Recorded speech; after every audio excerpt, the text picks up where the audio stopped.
Assalamualaikum warahmatullahi wabarakatuh. We are from group 18 for KQA 2 in subject UTS 1012 for subject Science Islam. Okay, today we are going to present about our topic, which is about Ibnu Khaldun. For introduction, Ibnu Khaldun is one of the glorious figures in Islam. He is considered an expert in not only the field of philosophy but also other fields. Ibn Khaldun, in his great work Muqaddimah, emphasized how the development of a race, ummah or civilization can be glorified. He also touched on the social development of the community. This includes the development of education, thinking, and leadership. Research methodology.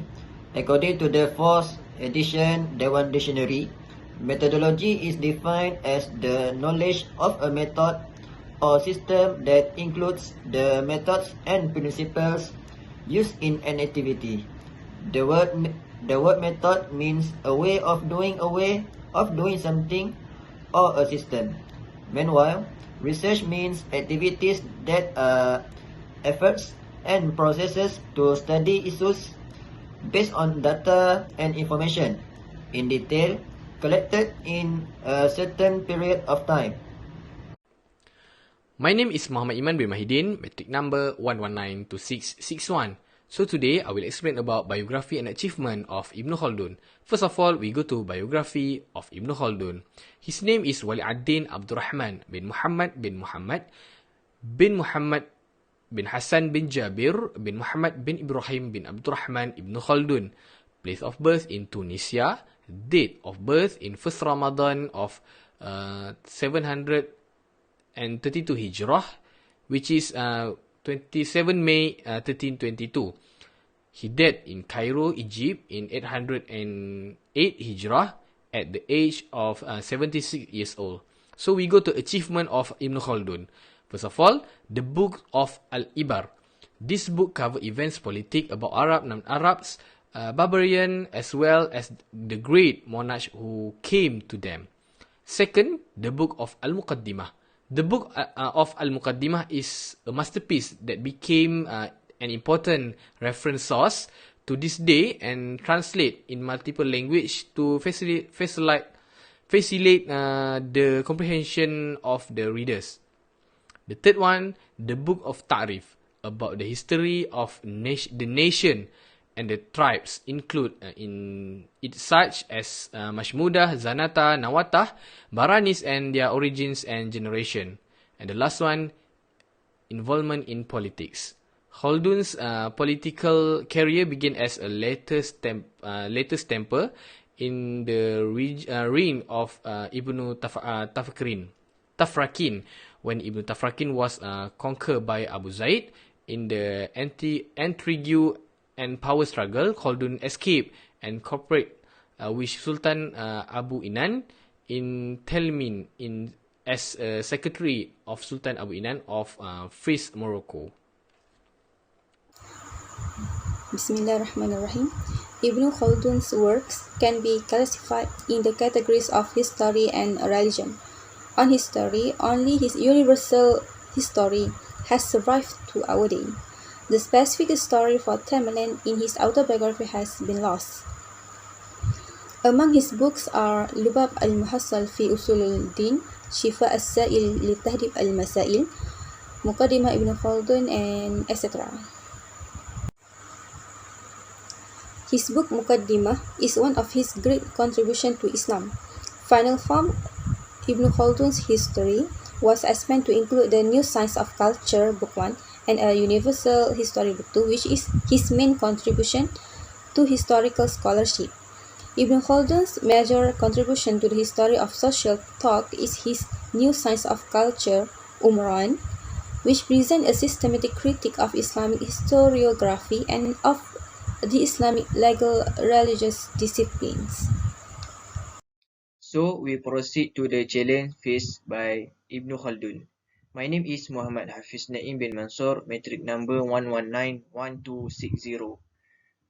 Firstly, challenge in terms of social science. Secondly, challenge in terms of education and philosophy.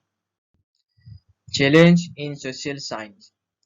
Firstly, if only logically the importance of social science could argue and highlighted, but in practice of necessity it cannot be demonstrated as a necessity production. Natural science or science and technology can on display. Secondly, lack of assistance to social science research is said has made social science performance difficult to improve.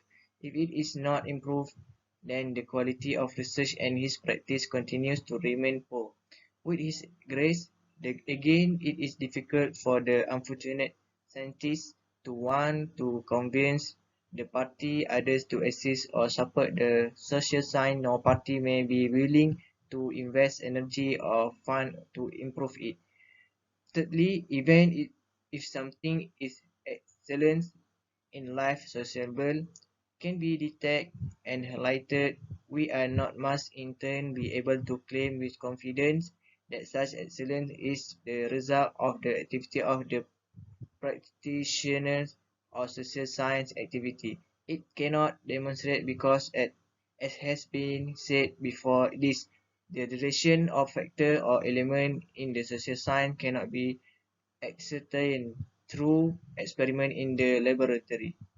The situation is is what can make social science continue marginalized. Next, challenge in education and philosophy. Ibnu Khaldun had put forward several principles that serve as guideline to education, and he summarized his main remarks concerning this standard of conduct as follows.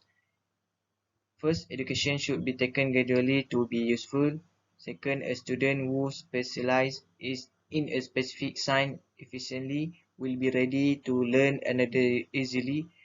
Third, the process of education should be done permanently and within fixed periods so that children would not forget what they had learned. Last, different science must be taught at different times. As a scholar who is also a historian, Ibn Khaldun has also colored his thoughts about education. He has proposed policies and education system that should be emulated both in the past and in the present. Assalamualaikum. My name is Mohamad Fauzan Azim bin Muhammad Fadhil and my matrix number is 1192673. Right now, I will present about what is the opinion and view of scholars about Ibn Khaldun. As we know that Ibn Khaldun is a very famous scholar in Islamic civilization, and there are very numerous number of scholars that give an opinion or view about Ibn Khaldun. But for now, I will choose only two scholars. First is Professor Emeritus Dr. Bernard Lewis. He is a historical figure of Jewish descent. Dr. Bernard Lewis described Ibn Khaldun as a great Arab historian of the Middle Age, and he particularly admired Ibn Khaldun, the 14th century Arab historian and pioneer of political analysis. Next is Ali Abdul Al-Wahid Wafi. He is a very famous scholar and also a famous author in 19th century. What what he is said about Ibn Khaldun? He said that Ibn Khaldun was the first to study the social phenomenon, and his study did not mean to describe what should happen in society. The approach taken by Ibn Khaldun in discussing social phenomena is descriptive and non-normative analysis. He studies the characteristic, foundations, and laws that govern the phenomenon of the community. According to Wafi further, Ibn Khaldun's assessment of the phenomena concerned with determinism. Therefore, Ibn Khaldun was seen as a founder of sociology because he had laid a beginning on the study of society. My name is Ratina Matunur binti Kamal Azmi. Nama matrik 1191320. Ibn Khaldun expertise. Ibn Khaldun is known as an expert in Islamic science, history or Muslim historians as a philosopher, economist, politician, and educator. He also known as the father of sociology. He referred to the history of philosophical science that originally covered all branches of knowledge, such as physics and mathematics, with their divisions. In the context of philosophy in Islam, he questioned the effectiveness of the science of logics and metaphysics to achieve the absolute truth. Ibnu Khaldun is very smart in the field of society, especially the field of sociology. Apart from that, he mastered the Quran, mathematics, and history. For him, what was important was to connect sociological tasks with historical observation. The study of society, according to his view, is a field of science that stands alone and has its own object, namely human civilization and its social organization.